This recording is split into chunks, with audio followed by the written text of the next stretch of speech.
the MSMEs accounts for 90% of businesses and 60 to 70% of employment, and of course 50% of the GDP worldwide.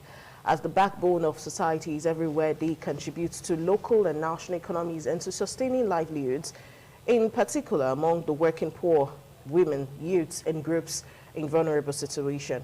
Now, the United Nations General Assembly designated 27th of June as Micro, Small, and Medium-Sized Enterprises Day to raise awareness of the tremendous contributions of MSMEs to the achievements of the United Nations Sustainable Development Goals. And on that regard, I have someone who is the ambassador of Nigeria Economic Sustainability Plan. He is known as the Shoemaking Directorate. You know, that's what we always call him. He makes shoes, everything that pertains to the use of leather, your pomo that you're eating. You're starving this guy of raw material as you eat pomo. I'm talking about Deacon Matthew Eyorobo. Good to have you. Yeah, good morning, madam. Good morning, Edo State. Good morning, Nigeria. Yeah. Good morning. Yes. Now, we're just going to go straight to without wasting time. Yes. Now, what's the importance of these MSMEs for the SDG? Yes, for the importance of micro, small, and medium enterprise is so critical that it is the brain box for economic development. You've said it accounts for over 60% of job creation, economic stimulation, you know, to bring about production of goods and rendering of services that makes national interest. Yes. Yeah, we do. Yes. Okay, so it's very important. Now, let's assess the current market condition, the economic realities of business growth prospects in Nigeria. How are you all coping for the now? Yes, you know, from the introduction, we talked about galvanizing, that is to say stimulating, you know, by way of bringing about the infrastructures, talking about the conditions, you know, mitigating against growth of businesses and the micro, small, and the medium enterprise. We talk about infrastructure, lack of infrastructure. You know, as at 9th of June this month, we are told that 75% of the world population have no access to electricity, and that is Nigeria. And that accounts for about 86 million of Nigerians that have no access to electricity. Now, how can you energize your facilities, you know, to stimulate production when you do not have access to electricity? And look at, we are just hearing in the news that they are planning to increase tariff. Yeah, at that time, July 1st. Remove subsidy. This is strengthening the economy, creating a horrendous experience for micro, small, and medium enterprise to develop. And it is not funny at all. If we have this kind of experience in Nigeria, you are kind of constraining the people, you know, going into production, creating a horrendous experience, a process, you know, to shrink creation of job opportunities in the land. We are talking about even the connectivities, you know, access to network, you know, for you to create economic marketing, economic commerce. You know, these are strengthening the economy. So it is not funny at all looking at the conditions. You know, these are slowing down the micro, small. When you talk about micro, talking about, you know, from the scratch, then to small, then medium enterprise. You know, we cannot grow. I've been in the leather industry over the years, and it has not been funny, you know, for people. What has been keeping us is that it's a necessity. We must use it. And also, it is becoming competitive, even from importation, from those products that come out there. You know, if we do not put our raw materials into production process, you know, we will just be fed with whatever comes from other nations, and it will not be good for our national income accounting, and that will be worsening our balance of payment deficit. You know, you come to see it, we are borrowing every now and then to finance our key sector, and this is not helping us because it will put us to become, look at from the debt management office, we are told that we are owing about 80-something trillion naira. 81.4 trillion. How can we submerge, Yeah. you know, how can we evolve as a nation now we want to be competitive with other nations as to gross domestic product. How can you put your, what is gross domestic product? The total product of a nation within a given period of 1 year.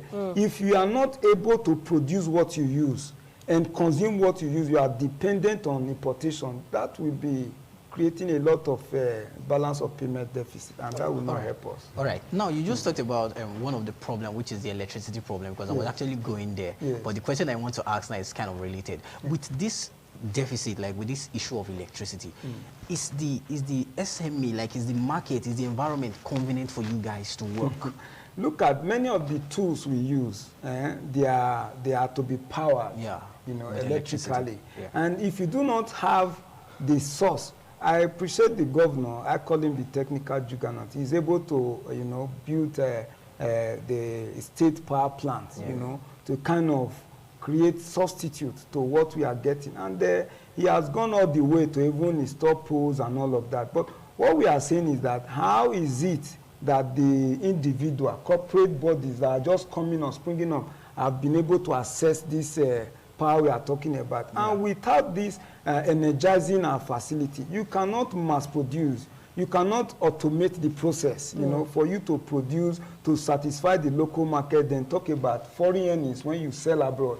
And without foreign earnings, you cannot have reserve, you know, in your, as a nation, for you to, you know, create that atmosphere, that enabling environment for you to measure up with other developed nations. Because even the developed nations, they are not waiting for you to come aboard. They are moving ahead. Strategizing. If you do not do double of what they do, you know, you have nowhere to be. So, and we've just been told recently now that they want to increase electricity.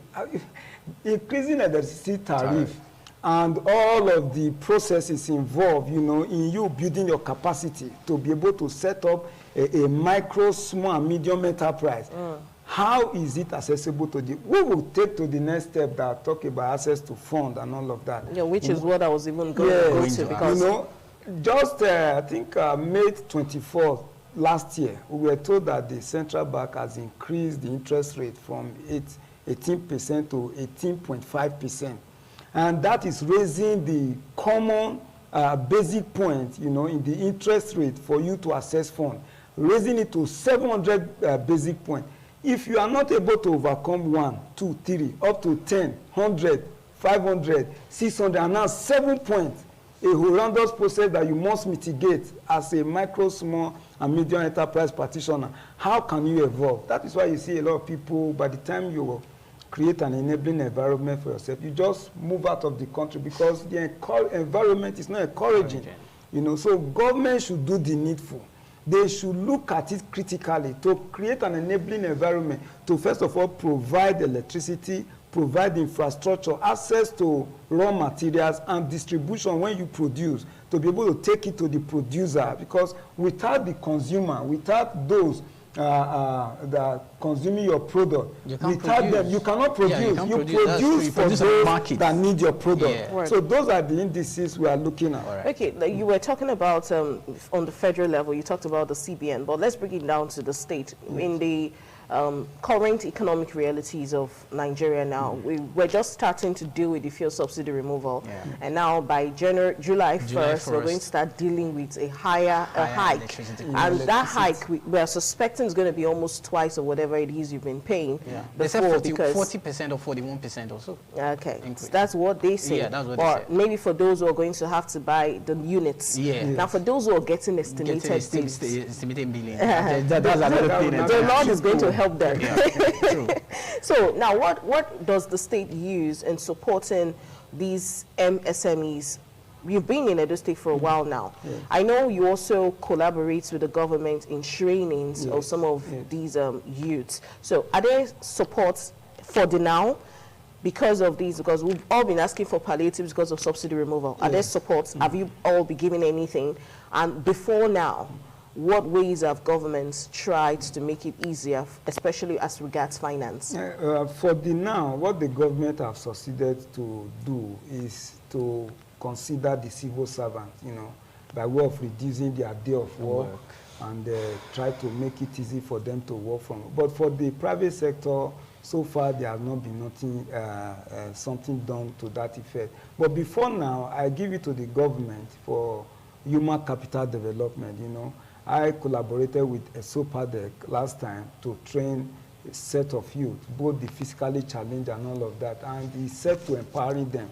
Only what I will ask is more of such capital, human capital development, because this is so critical and also spiritual also, that we put our minds to a renewing process, not just depending on an automated process or artificial intelligence that will replace the effort of human being in the process. Because I was actually going to ask that same question. It is very, very important that we put our minds to work, put our skill to work. That is the whole system, you know, that will create job for the people. You know, by the time you bring them through skill acquisition, human capital development, you take them off the street. Not everybody will have the opportunity to go to the school, maybe secondary school, polytechnic, or event, but we can take them off the streets, you know, by engaging them in a skill acquisition process. You know, they learn a skill, and at the end of the day, you give them starter packs. You know, this is the way you'll be able to reduce crime and make people engage them in work.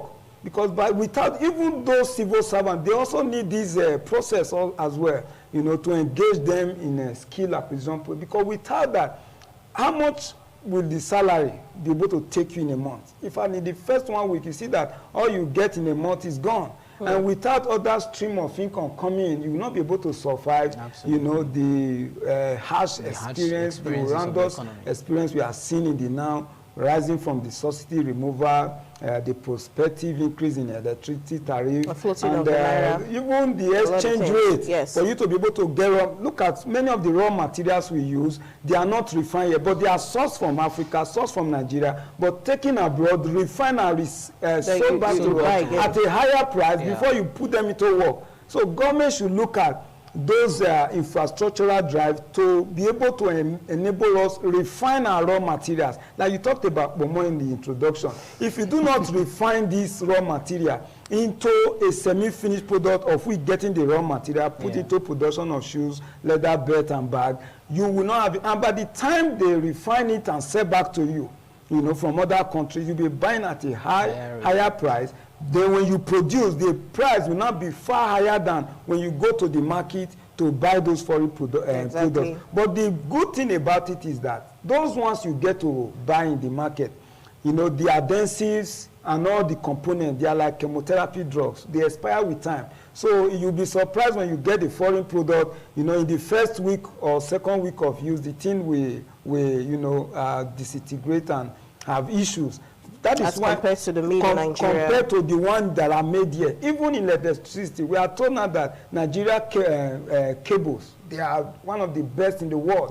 So let us look inward. It's not all about the first attempt you want to go to another nation, you want to borrow. Look inward. You produce what you use, consume what you use, and believe in what you use. Not because you see the producer or you see the way it is being made, then you trivialize or relegate all of that. It's not supposed. Japan emerged, Singapore, those Asian countries, China, they emerged. We are like once third world countries, developing nations sometime back. You know, but today, they evolved because they locked up their borders to use what they produce. That is the only way. Okay, now talking about this old border locking and reopening, I think that's what we're focusing on tomorrow, and we're going to talk in depth about it now, because people are proposing that the borders should be reopened. And we're going to know how that will, in turn, affects our economy. But let's talk about the digital world now. The world has gone really digital, and the most recent of them is artificial intelligence. So everybody's talking about artificial intelligence. Now, what do you think? Is this introduction of artificial intelligence a curse or a blessing to the MSMEs? To micro, small, and medium enterprise development, artificial intelligence, the involvement, you know, is a blessing and at the same time a curse. You know, why a blessing and why a curse, I'll be explaining to you. You know, we are told that artificial intelligence, you know, is a set of relating with computer system, you know, with database to make production process, to stimulate a production process that will be fast, easier, and faster, you know, in decision making. Now, having said that, by the time you are able to automate your process of production, your decision making will be fast reaching, your production process will be massive, and you'll be able to reach out, you know, to the larger audience. Now, why is it a cost? It's a cost because it is replacing human intelligence. Like I said earlier, it is spiritual, whether you believe it or not. You know, Bible says, renew your mind, you know, by not conforming to the system of this world. You know, by the time you do not put yourself, now, what you should have done with your hand, you know, the human being is out of place, then the computer system, the machine, the robot. But humans have to manipulate the robots. They have to manipulate, but it is reducing job creation for human beings. Okay, hold on.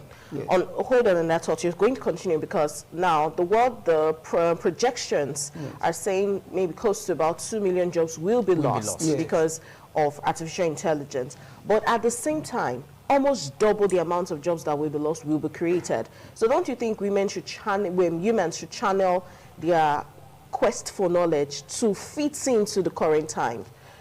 Don't you think so? That is why because if they do, the jobs will be theirs. That is why I said it's a blessing as well as it's a curse. Yes. It depends on the approach, your approach to it. You know, you should not allow it take the place of human effort. You know, when God created man from the beginning, it asks man to dress and keep the garden. That there is an effort of you every day, you know, in your day-to-day running. So it is not just for you to bring a device that will take you out of the space. You know, the job that is created is your human effort, you know, involved. You know, when you said it's going to create double of the job that will be lost. So by the time it completely removes the effort of the of human being, that is where it is not proper, because education is a continuous learning, you know, for you to increase in skill, in capacity, and delivering of your intelligence, human intelligence that God have embedded in every individual. Yes. All right. Now, quickly before we let you go, because we're going to pave way for the news by 9:30. On the final note, what are the possible reasons that SMEs are facing in this e-commerce economy? Then what are some of the challenges in an e-commerce economy SMEs are facing? Then lastly, you just give us, you wrap everything up, the advice like to the government, what the government should do to for the business owners, because when you go out there, you see SMEs everywhere. So you just tell us what you guys expect from the government. So what we expect from the government is more of what they are doing now. They should create infrastructures to make it easy. We talked about e-commerce. Without electricity, without optic fibers for prompt internet access, this thing will be a mirage. You will not be able to reach out to your target audience. You know, talking about electricity, electronic commerce, electronic marketing, you talk about being on the internet. You should be able to reach your audience, you know, via the infrastructure that are put in place. If there is no enabling of these infrastructures out there, which the government should ensure, because if individual is venturing into this, it is capital intensive. That's true. And there is no place of development for the micro. When you talk about micro, that's from scratch to small and medium enterprise development. So it is from the government to the government, and from the government to the people. I want to say thank you so much, Deacon Matthew Ayorobo, for being with us on the show today. And that's how we're going to wrap up the discussion segment on Business Rendezvous and make way for the news. We need to begin to think beyond just owning businesses. We have to start strategizing on how to get investors. If government is not giving you the money, go source for it so that your business can grow beyond the micro to the small and then the medium. And then you even will now become an investor, and then you're relaxing, your money will be working for you.